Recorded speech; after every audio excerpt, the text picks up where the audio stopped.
What if your anxiety and fear are not your enemies? What if they are messengers? We spend so much energy trying to fight, suppress, and rebuke these feelings. But what if we're missing the point entirely? What if God is using the very things that torment you to reveal something deeper that would ultimately set you free?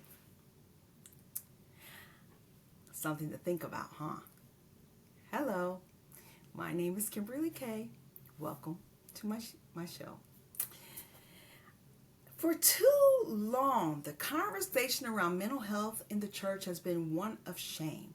We're told to just pray more or have more faith.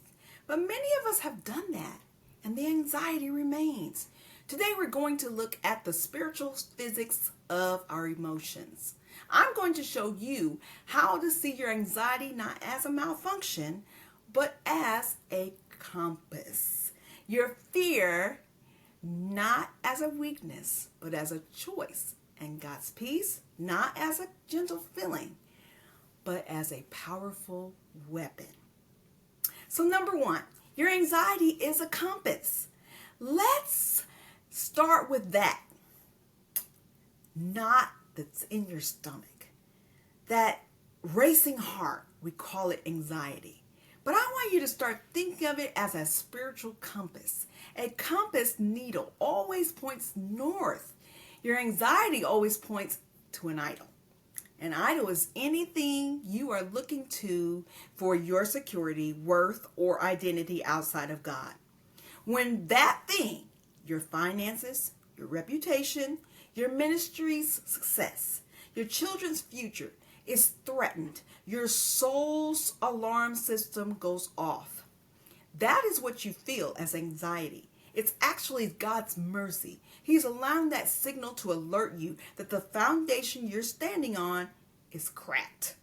So instead of asking God, take this anxiety away, start asking, God, what idol is this anxiety revealing in my heart? When you smash the idol and put him back on the throne, the anxiety has nothing left to point to. Number two, fear is a choice of reverence. Next, we're going to talk about this. We often feel like victims of fear, but the Bible frames it as a choice. You cannot serve two masters, and you cannot truly fear two things at once. The Bible commands us to fear God. This isn't terror.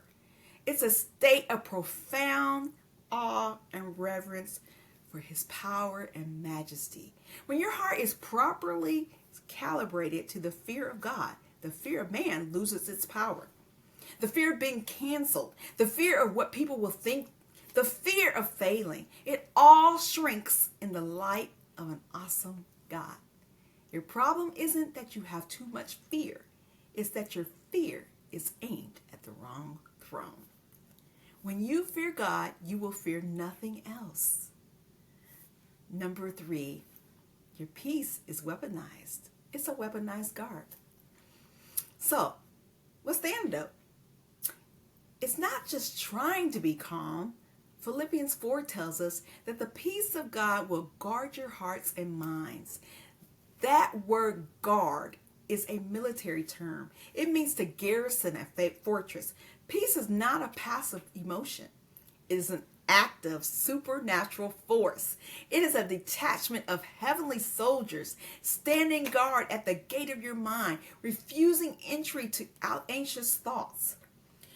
You access this guard through thanksgiving and prayer. Furthermore, 1 John 4 says, perfect love casts out fear.